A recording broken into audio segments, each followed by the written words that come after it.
talking with a whole lot of truth. The Remedy Revolution is here for you. Ooh. And now here's your host, Aaron Page. All interviews presented on the Remedy Revolution podcast are designed to provide information and inspiration only. Guests of the podcast may present opinions and anecdotes which are solely their own. And as always, before beginning any treatment protocol, please consult with your preferred medical provider.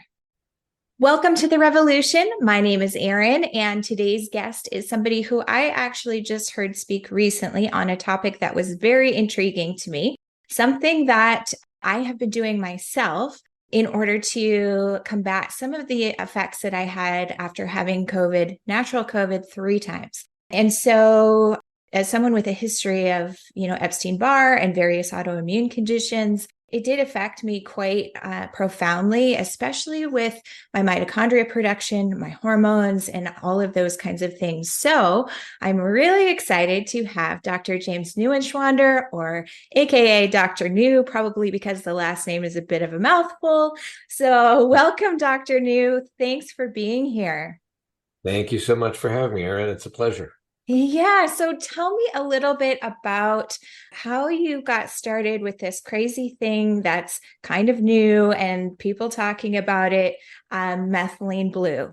Well, I've been treating kids on the autism spectrum, chronically ill adults, people injured by vaccines, people with mitochondrial disorders. So, we're always looking for what can we do? Because it's not like medicine that has great answers to any of these problems. So you pretty much always have to go outside the box. So traditionally, I knew about methylene blue because I am board certified in emergency medicine, although I don't practice anymore. But every emergency room has what's called a cyanide antidote kit.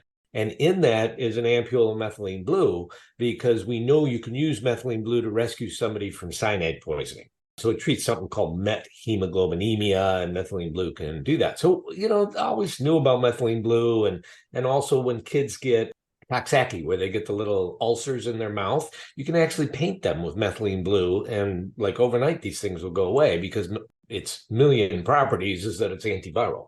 Even with COVID, it's antiviral. So it was always sort of, in the background, not really on my radar. So one of the things I do is I treat Lyme disease, people with chronic Lyme. And a few years ago, a researcher took 1 million substances, pretty much everything on the medical formulary, and looked, did they have activity against Lyme and Lyme co-infections? And it turned out, particularly the stationary forms, these forms that are chronic, they don't divide, the antibiotics really don't work all that well on them. And one of the things they found worked, the stationary form of Bartonella and Babesia, which is Lyme, was methylene blue. And so back on my radar, now I'm using methylene blue to treat some of my chronic Lyme patients. And then all of a sudden it's like, wait a minute, this works on mitochondria. Why not try it on kids? As you well know, kids on the spectrum have mitochondrial problems. Why don't we try it there? And then, it just success builds on success. And, I start researching this and it's like, oh my God, there's all this information about methylene blue. And mind you, it's like, I think the oldest prescription drug that we use in the United States. We've been using it since, I think, 1891 or something like that. So, but anyway, right. It's a long shaggy dog story, but that's sort of how I ended up with. Yeah. So what I find so fascinating is that it was originally developed as a dye, right? And then they began using it as a medical dye on slides, if I'm not mistaken. So what was that origin like, and how did we evolve to how, we're utilizing methylene blue in medical applications now? Anyone that has used the liquid form of methylene blue knows it's a clothing dye. Like, do not spill this stuff. Absolutely. It's never coming out. So they, it was developed as a clothing dye back in the 1870s, maybe something like that. But at the time, one of the researchers started using it to stain slides, and he realized that certain organisms, in particular the malaria parasite, very avidly take up methylene blue. So, he was using it as a marker. Could we, do a blood smear and see if somebody had malaria, because the cells would take up the methylene blue much stronger than, just a regular cell. So they would light up on the slide and you could see them. And then, of course, being a lot smarter than me, he said, well, wait a minute. If they're taking up the methylene blue more avidly than a regular cell, maybe we can use methylene blue to treat malaria. Because again, high doses of methylene blue can become toxic for these organisms. And that was really the first medical use of the methylene blue. So I believe it was 1891. And he started using, I think his name was Ehrlich, but he started using methylene blue clinically to treat malaria. And he was successful. And from that, they actually developed some early malaria drugs that later morphed into, some of the drugs we have now. I mean, we don't use methylene blue to treat malaria because we've developed much better drugs, but that was the original indication for methylene blue to treat malaria patients. So, again, it's kind of interesting the way, we develop something for one purpose and then, now we can use it over here. And that's something we learn in medicine. I mean, what is it? 70% of all the drugs we prescribe are off-label. It's not what they were approved for. But it turns out they work really well for this stuff over here. So what is it working for? I know we talked a little bit about Lyme disease, and obviously, you work a lot with autism. So what have you seen methylene blue to work on? What particular symptoms and conditions, things like that? Right. So, I mean, the biggest thing, I think, for most of my patients is it just helps with fatigue, right? So it works on mitochondrial function. And the reason why it's an antidote for cyanide poisoning and rotenone poisoning and a few other things is those things poison what's called the electron transport chain. That's how the mitochondria make energy for the cells. So, and there's complex 1, complex 2, complex 3, complex 4, and then you actually make energy at complex 5. So all these poisons work on 1, 2, 3, and the early part of 4. Methylene blue comes in and actually donates electrons, activates complex 4, so you're making energy directly from the methylene blue. So one of the first things, and I always tell people, don't take it late in the day because it's going to keep you up at night. It's like taking a few shots of espresso. It's going to wake you up. So the biggest thing we use it for is really the fatigue part of it. The other part is mitochondrial dysfunction, and those kind of go hand in hand. But with kids, and again, anybody that's dealt with kids on the autism spectrum knows that, mitochondrial dysfunction is part of autism, whether it is genetic, which is not all that common, the actual mitochondrial, genetic mitochondrial disorders. That's a few percentage of kids with autism. But a lot of kids have, we call them SNPs. They're just single variants in the genes in the mitochondrial pathways, and they don't make energy all that well. And then more importantly, most people that have, mitochondrial dysfunction, it's actually a type of poisoning. I mean, they have heavy metals, or they have pesticides, or some other compound is interfering with the mitochondria's ability to make energy. Now, this is where, when you test kids on the autism spectrum, depending on which testing you're doing, it might be 30% of kids show signs of actual mitochondrial dysfunction. And a lot of it is because they don't detox very well. They can't get rid of those metals. They can easily accumulate in their body. So if they have exposure, a kid with good detox will just get rid of it. A kid on the spectrum is going to accumulate it. Eventually it gums up the mitochondria. They don't make the energy the way they're supposed to. And methylene blue really can step in and make a huge difference there. That's one of the biggest places we've seen it work. And also to help people recover either from long COVID or COVID vaccine injuries, because part of that also is the energy production. And then the other thing methylene blue has a million properties, but one of the things it does is it promotes this idea called autophagy, which is how an individual cell gets rid of abnormal proteins. So misfolded proteins, chunks of viruses, spike protein, those kinds of things. So one of the theories behind long COVID or COVID vaccine injury is this idea of persistent spike protein, that the spike is persisting in the cell. How can the cell get rid of it? Well, one of the ways you can get rid of it is through this process of autophagy, and methylene blue promotes that. So we've got, those are right now the two biggest avenues that I'm using methylene blue for. It can help with memory. It can help with mild dementia. It can help with a lot of other things. So it's always something on my radar now. Again, a few years ago, methylene what? Now it's like, you should try methylene blue, Yeah, I know. I've been saying the same thing, and primarily because the first time I took it, I only took a couple of drops, and I'd been struggling. I also have Lyme disease, so I think that whole lovely combination of predispositions, if you will, really did a number on me, and so. It was in the afternoon, early afternoon, I received it, and I said, well, I'm just going to try it. So I took a couple of drops, and within about 30, 40 minutes, my brain fog just totally went away. I felt like everything just lifted. I felt so much better. And it was a bit surprising to me. I didn't think, especially at that low of a dose, that I would have that much of an effect and so immediate, which was really surprising. Are you seeing the same thing in your clinical practice? Yeah, it's all over the board. So we always follow the start low, go slow philosophy when we're treating it. So most of the liquid solutions, and when I have patients get powders and mix it up themselves. I mean, these days we're doing a lot of compounding. It's just much easier to get in a capsule. It's not messy. It's more problematic for the kids because they don't swallow capsules very well. Right. But if I'm having somebody do the liquid, typically we're mixing up at 1%. Mm-hmm. So, that means make sure I get this right now. 1 cc is going to be 10 milligrams. All right. So a teaspoon, which is 5 cc, is 50 milligrams. Half a teaspoon is 25 milligrams. A quarter teaspoon is 12 and a half. Depending on the size of your drop, most of the time it's 15 to 18 drops per cc. So a drop is usually 2/3 of a milligram.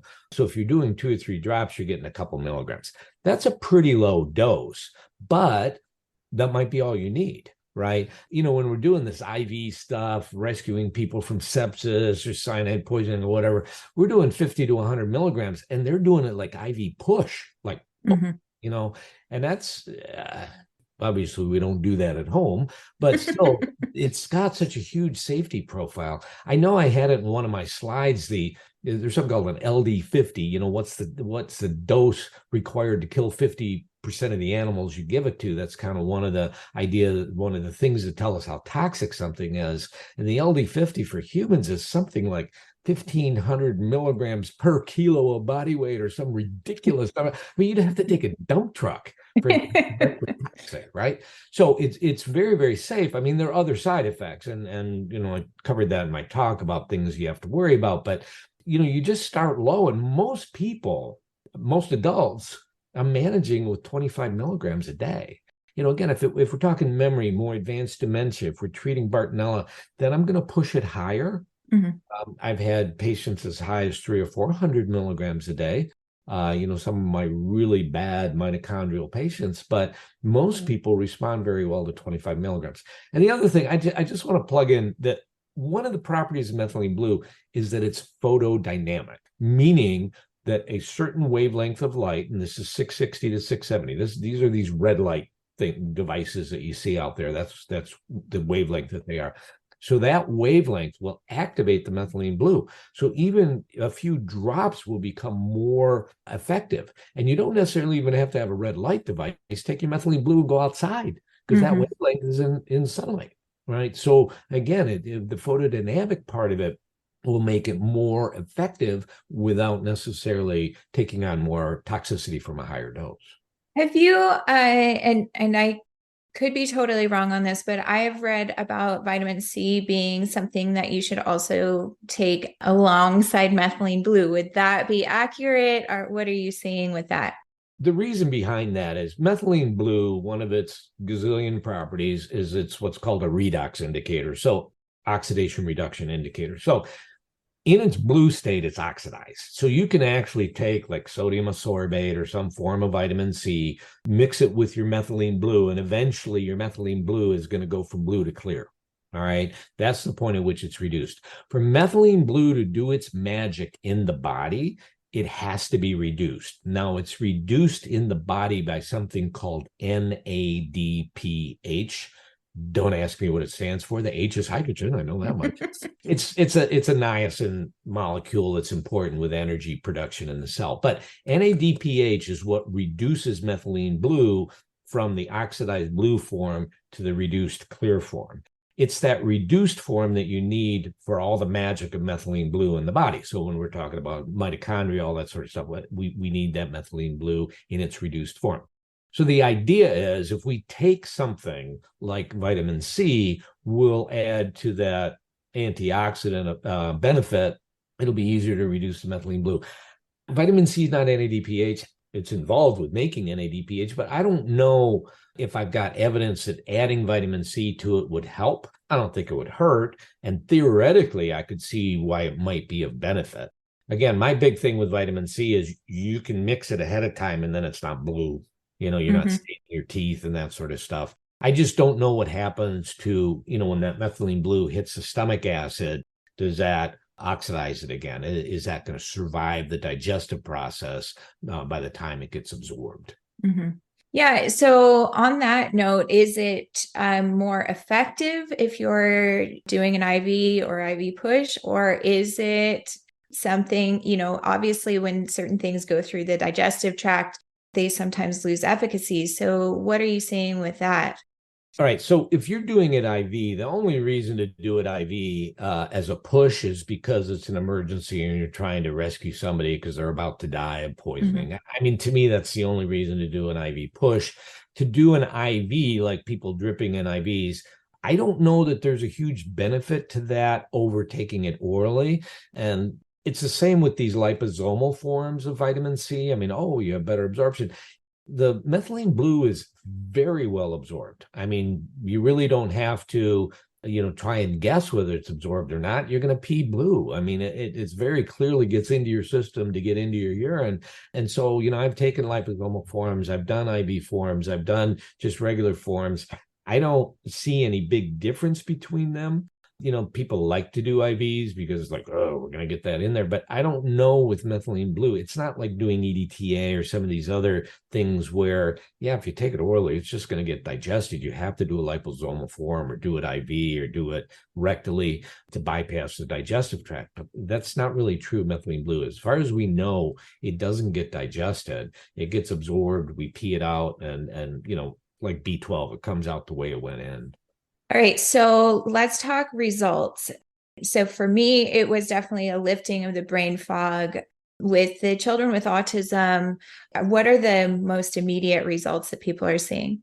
Well, you just see more, I don't know how to describe it, but they're just more aware of their surroundings. Let's put it that way. It's like they wake up. So they're more with it. They're more able to auto-regulate. There's less stimming. And they're more aware of their surroundings. So a lot of times when kids will come to my office for that first visit, they're kind of bouncing off the walls. They're not necessarily focused on what we're doing. I'm not saying that they're not paying attention, because usually they are. It's just, for them to pay attention, they can't look at me. They can't sit still. It's just, that's the way the brain's working.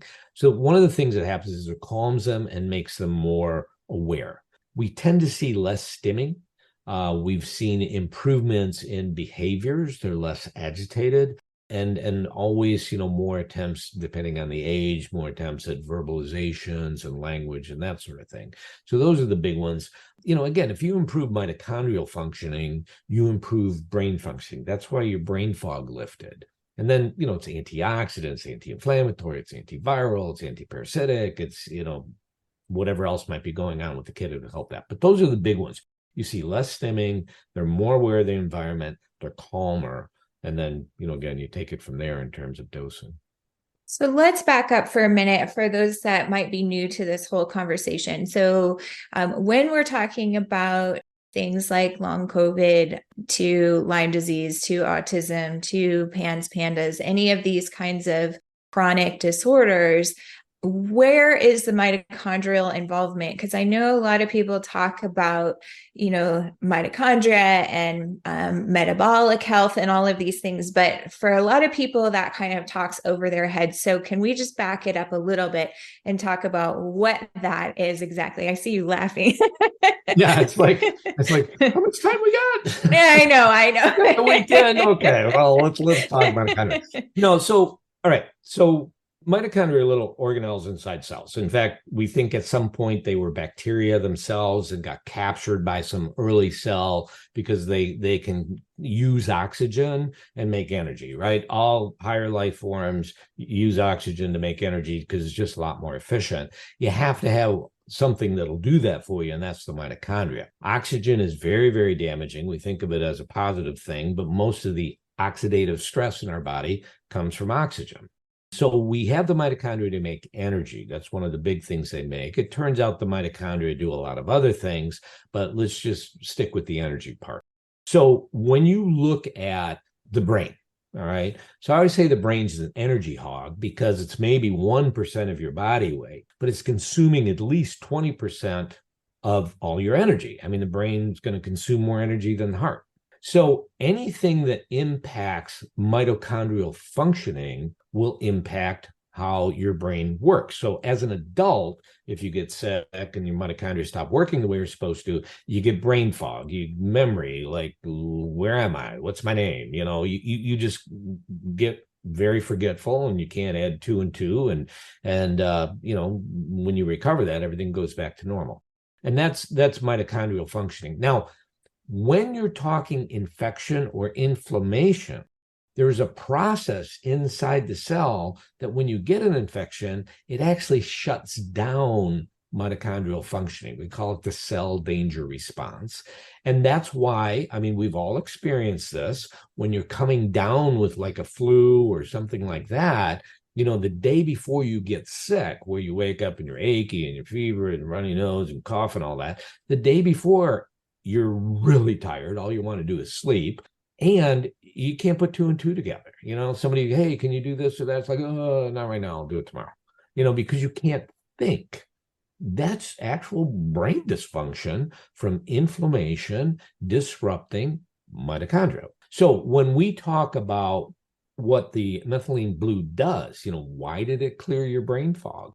Well, you probably have chronic activation of that cell danger response. That's one of the reasons why your mitochondria weren't working the way they're supposed to. Again, you probably have other, there's always genetics and toxicity and all that stuff involved with this as well. But let's just make it simple. You've got this chronic Lyme condition. It's activating that cell danger response. That cell danger response is telling the mitochondria, don't make energy the way you're supposed to, which works fine if it's for 3 or 4 days. It doesn't work so fine it's for 3 or 4 years, right? And it tells it, oh, no, don't make energy. And you're coming in with the methylene blue saying, I beg to differ, let's make some energy, all right? And then all of a sudden, the clouds part and the sun shines through it. It's like, oh, I can think and speak and all that. So that's really the effect of the mitochondria.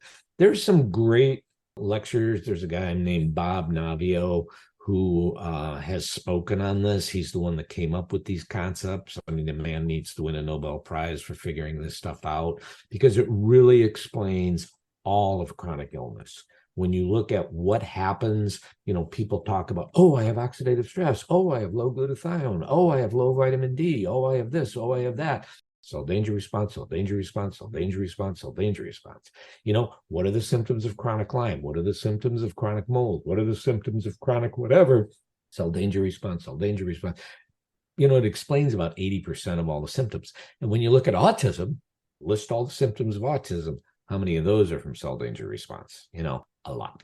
And that's why most of us that are dealing with biomedical approaches to autism are real familiar with mitochondrial function, real familiar with this concept of cell danger response. And this is a way to manipulate that, to sidestep. Obviously, the better way is fix the underlying problem, right? I don't think, we were designed so that we all have to take methylene blue and have red light shining in our faces all day long, right? I think that there might be something else going on in our environment that's messing up our ability to deal with this stuff. Lyme's been with us forever. I mean, the bioweapon theory is another issue, but it's been with us forever. Why can't some people clear it?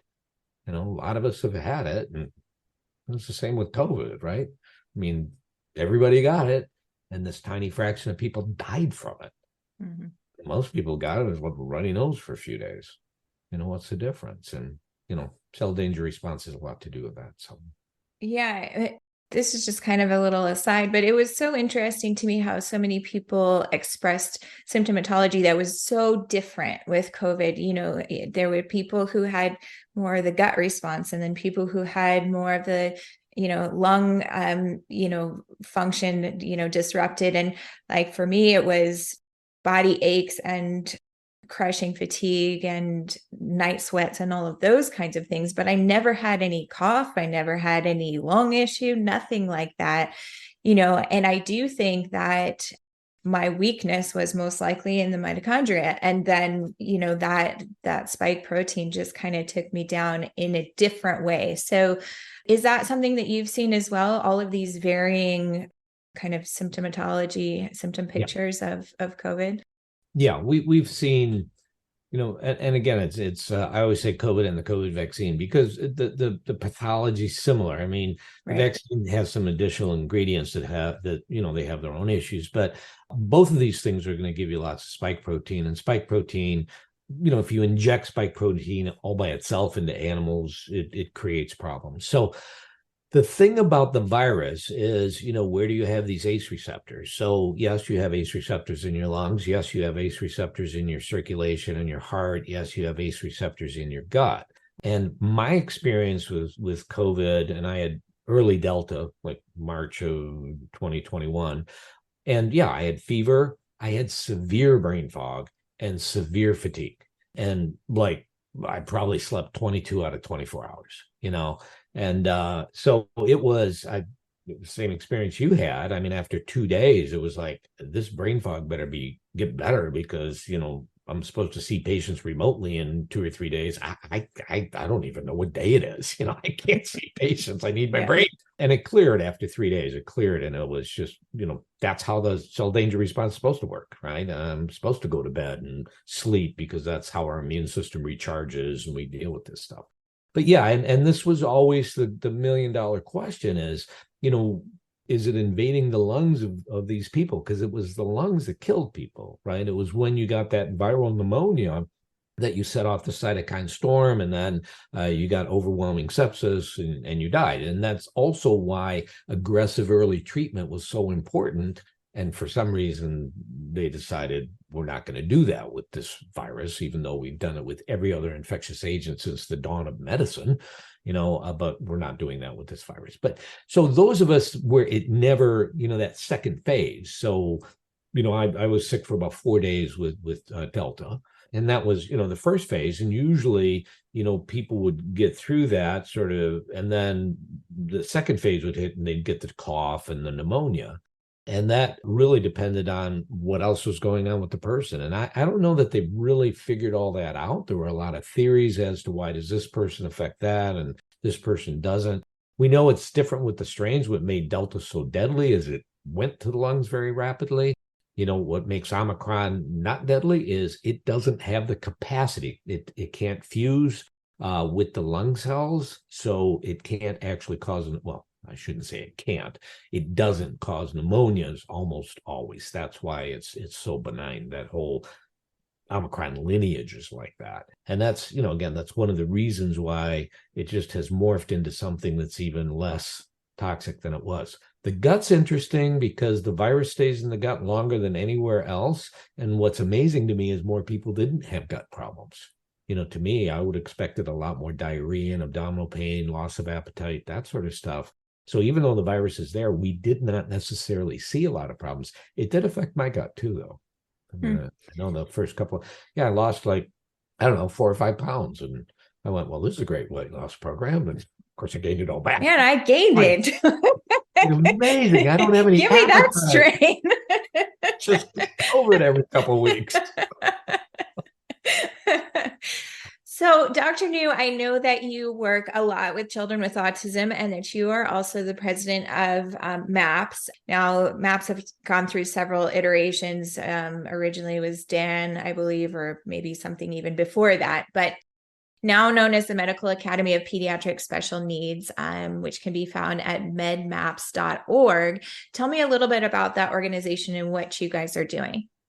Sure. Yeah. So originally there was Dan. There was Defeat Autism Now, and Dan was the brainchild of a few of the pioneers of biomedical treatment, the Bernie Rimlands of the world that said this is not a psychiatric disorder. This is a biochemical problem. So he got together people like Sid Baker and some of the biochemistry guys that were doing the research, and they started this. And the idea behind Dan was we're going to bring together researchers, parents, and practitioners. All right. So put everybody in the room, come up with some ideas, because we had no idea what we were doing. Right. I mean, we got all these kids, the numbers are exploding. What the heck's going on? And then what do you do about it? So that was the idea behind Dan. Dan fell apart. Having been involved with a lot of organizations, they all like to implode. It's like there's all this infighting. And so Dan ended up falling apart. And so MAPS was born out of those ashes. And the idea behind MAPS is it was mainly practitioner oriented. And, let's present the latest evidence, the latest science-based evidence on how to treat kids on the spectrum. That was the idea behind it. So it was autism, ADD, neurodevelopmental delay, seizure disorders, that sort of stuff. Now, when I took it over, we sort of expanded it to just say MAPS should be the go-to place for integrative pediatrics, period, right? Because the health of kids, God bless my pediatric colleagues, but the health of kids has just gone down the toilet. I mean, under the tutelage of the American Academy of Pediatrics, it's gotten worse. It's gotten much, much worse than what it was even when I graduated from medical school in 1985. All right. So it's just really been horrible. So what's going on? Well, we don't know, but that's what we try to figure out. We try to figure out how can we evaluate the kid sitting in front of us, regardless of what's going on. Right? Do they have autism? Do they have asthma? Do they have eczema? Do they have gut problems? Are they rashy? Do they have allergies? What's going on with this kid? My kid's had 5 ear infections. Why? So that's part of what MAPS is all about. So we train clinicians, so MDs, DEOs, nurse practitioners, naturopaths, chiropractors, nutritionists, dietitians, basically if you're seeing kids and you have a certificate hanging on the wall that says you have some sort of license, then you're welcome at MAPS. So that's what we're doing right now. We are in the process of partnering with parent organizations. So even for those, medmaps.org is our website. If you go there, and register, you become part of the family. And if you're a practitioner, we have a fellowship. We sort of teach all these concepts. We do 2 conferences a year. We just did our fall conference 2 weeks ago, 1 week ago. I don't know. I think it was 2. Yeah, a couple weeks ago. The weekend after Labor Day, whenever that was. I've been to a few places since then, so I'm a little bit travel weary. But so we do one in the spring. Usually it's over St. Patty's Day. So our next one's going to be in Charlotte, I believe the 14th through 16th of March or something like that. And then we do one, and that one's on the East Coast. So it's going to be in Charlotte next year. And then we do a West Coast conference. The last one we did was in Scottsdale.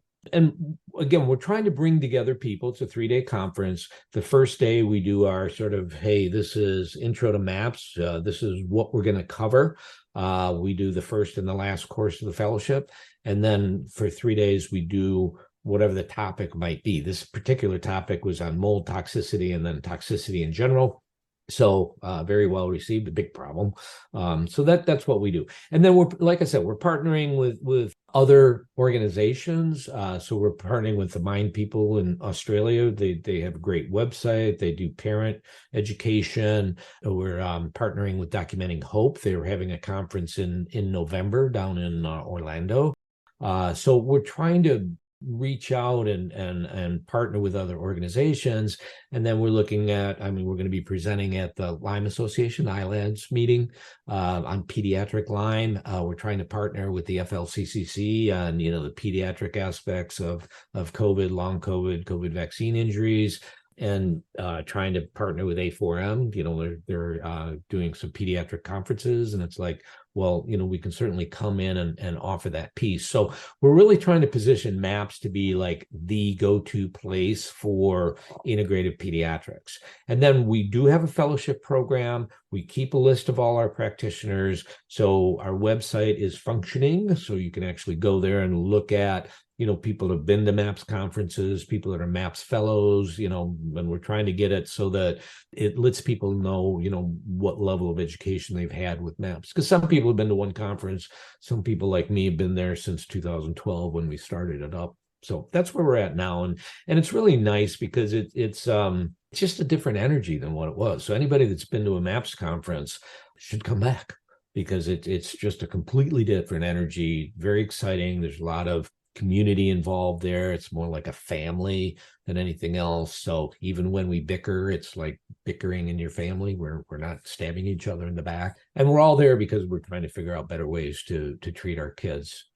Treat the ones that have the symptoms, and then figure out ways to stop it from happening in the first place, right? Because there are reasons why our kids are getting sicker. What can we do about that? Like I said, we shouldn't even have to have a conversation on methylene blue unless you want to say, hey, I just ate too many hot dogs at the baseball game. What can I do about that? I'll take some methylene blue. But outside of that, why should we be talking antidotes? We should be talking solutions so that you don't need the antidote in the first place. Yeah, absolutely. So I'm a practicing homeopath. About 80% of my clients are children with autism, PANS and PANDAS, and that stemmed out of my own son's diagnosis about 10 years ago. And by the way, he's completely unvaccinated. So, there was a lot of, especially at that time, a lot of talk about autism correlation with vaccines, PANS, PANDAS, same thing.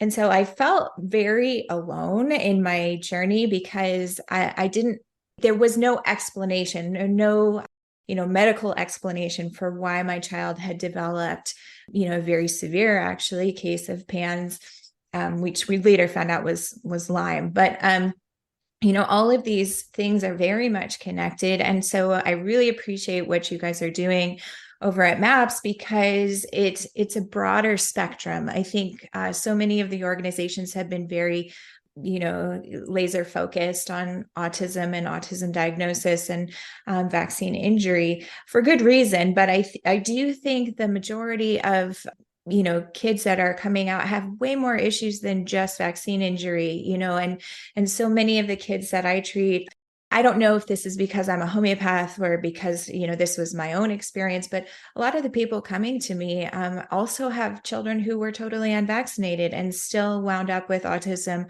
or PANS, PANDAS. So I think there's a broader conversation that needs to happen. And from what it sounds like, that is happening at MAPS. So I very much appreciate that approach.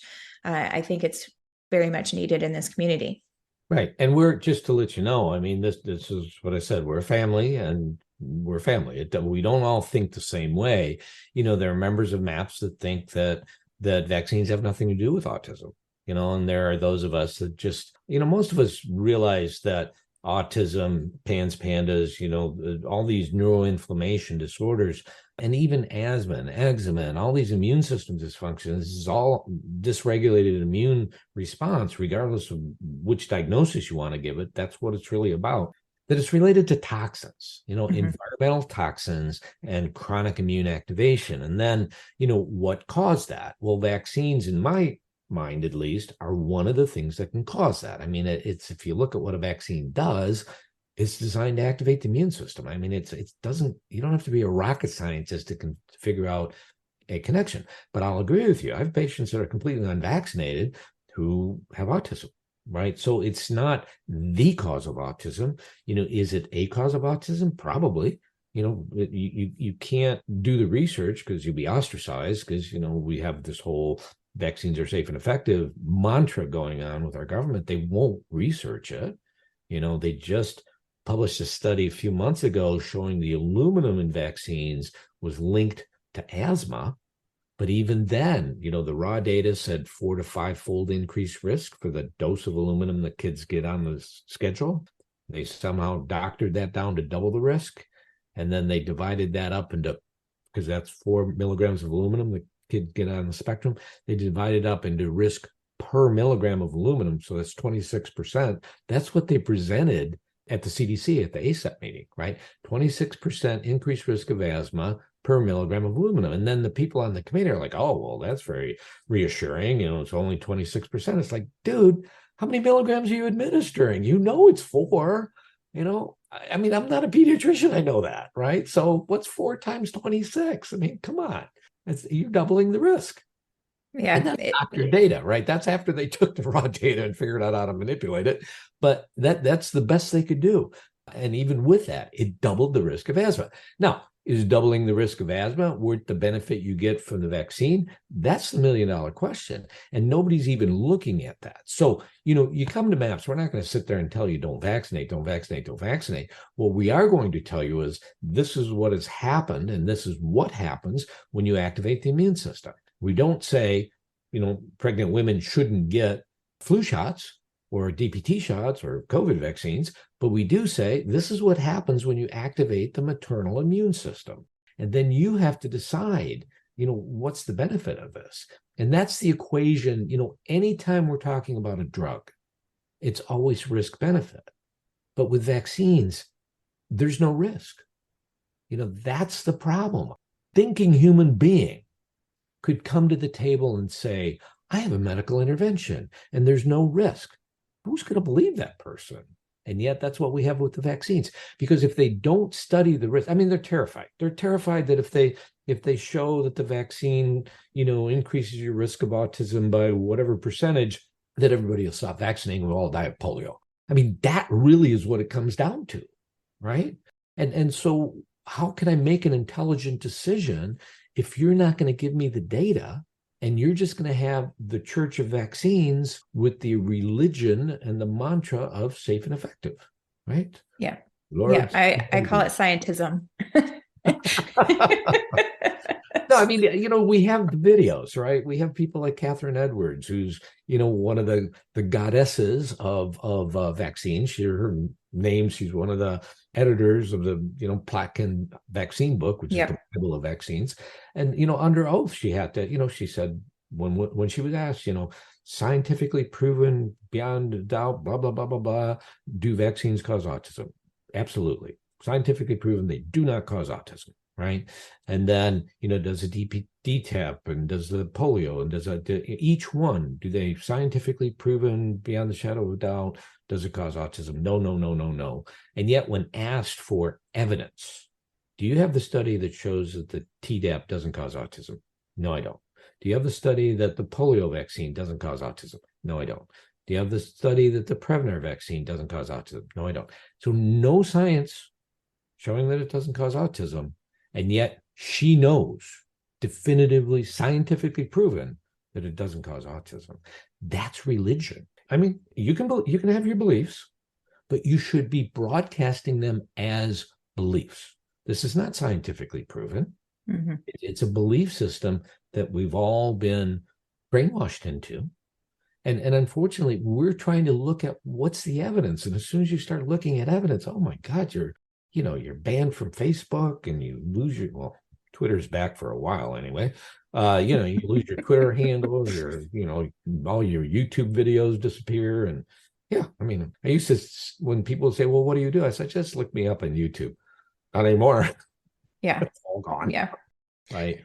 So, and that's, that's the nature of where we're at. But the bottom line with it is we have a problem with inflammation and we have a problem with toxicity.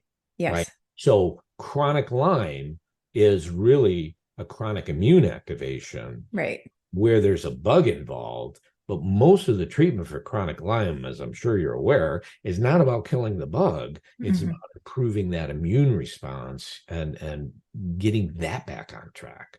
Right. If you can do that, all the symptoms go away. Right. And that's why, for me, when I first started researching about how to help my son, this idea of antibiotics until the age of 18 prophylactically didn't make sense. I was like, well, wait a minute.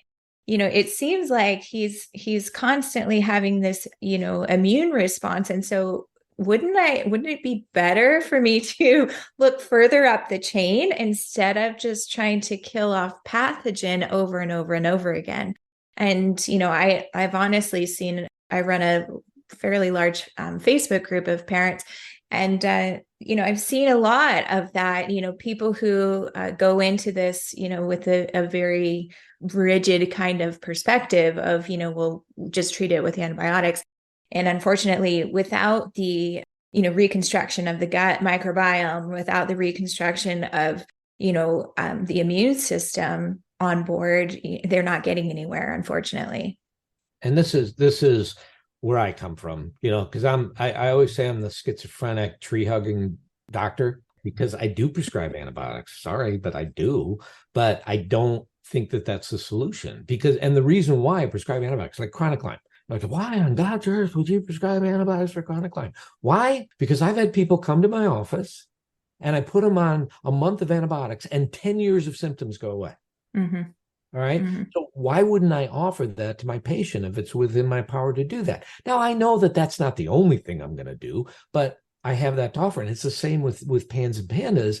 If it's viral and I use an antiviral and the kid gets better, I use an antibiotic because it's strep or it's Lyme or something like that, and the kid gets better, then to me that's worthwhile. But I understand that's not the solution. It's a Band-Aid for the problem, and you still have to get under the surface. And you're right, it's almost always the gut that we're working on to rebalance the immune response, because the immune system lives in that gut.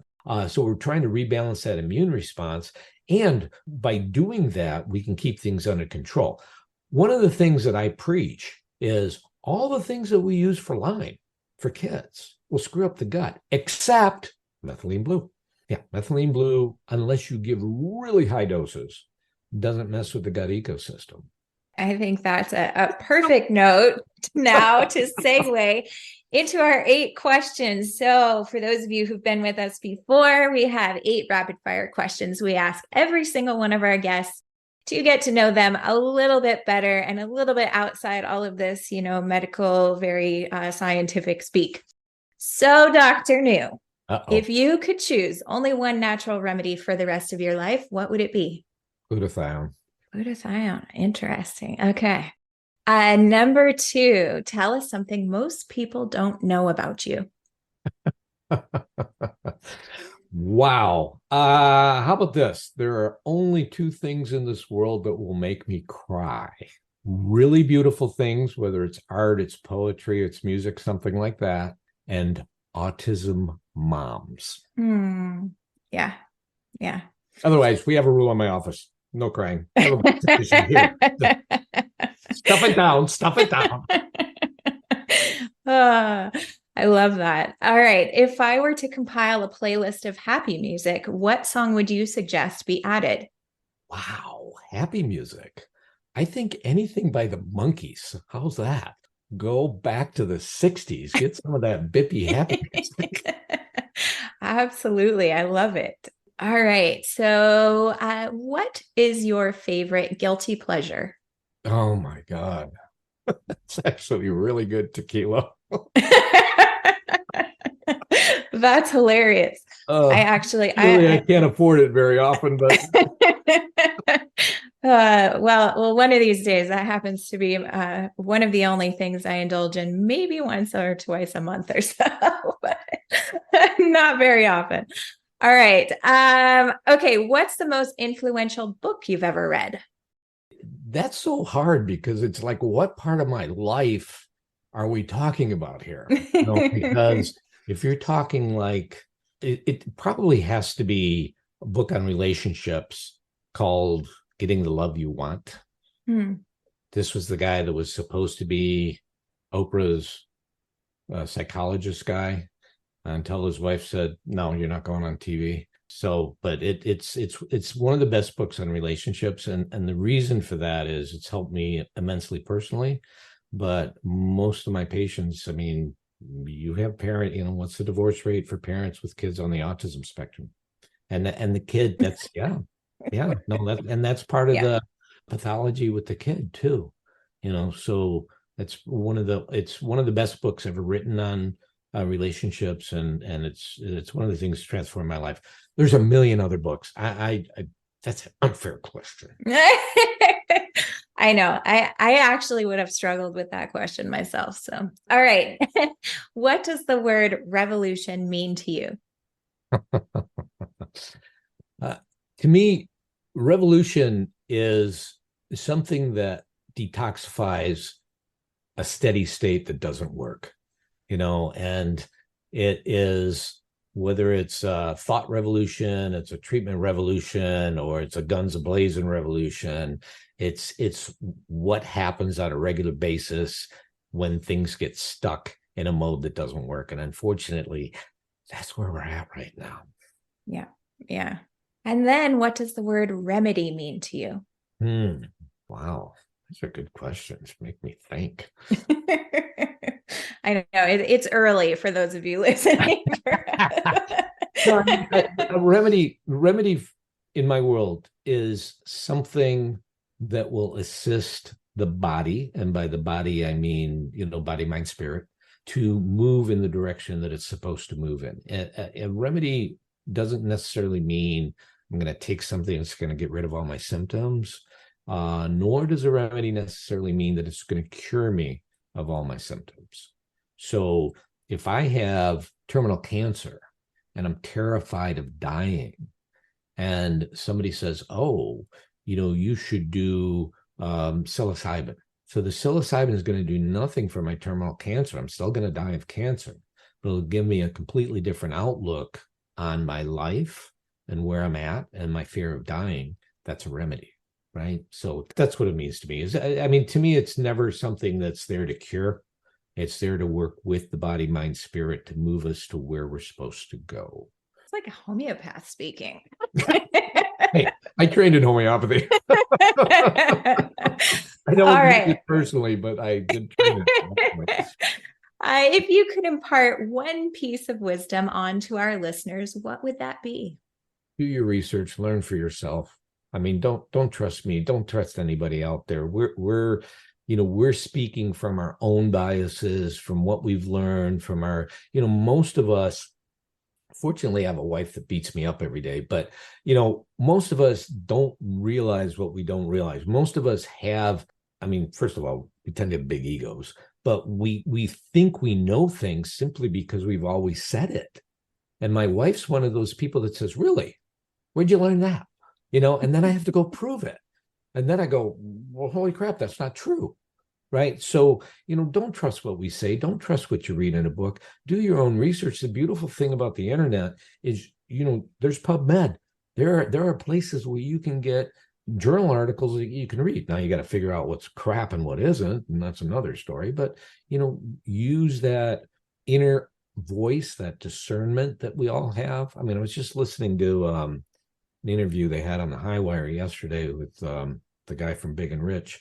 I just listened to that yesterday. What a great interview. Yeah. I love that man. I'm trying to put all my money to his bank. Anyway, so this was one of the things he said is he prays every day for discernment, right? And that's one of the things that I think is very helpful, that we all have this inner voice that, we read something, we hear something, and this little voice inside our head says, that doesn't sound quite right, right? Research it, look at it, and read both sides. That's the other thing that, especially people on my side of the fence, they're just going to go research things to support their point of view. That's not research. You really have to read both sides. Yeah, absolutely. I think that's just such amazing advice, especially in today's era. I think it's more important now than ever before. Well, Dr. New, thank you so much for coming on to the Remedy Revolution. We always appreciate all of your expertise and advice, and some fun little tidbits there at the end. For those of you looking for more information about MAPS, please visit medmaps.org. Dr. New practices in Ann Arbor, Michigan, and his website is bioenergymedicalcenter.com. Thank you so much, Dr. New. Thanks, everybody, for listening. Take care.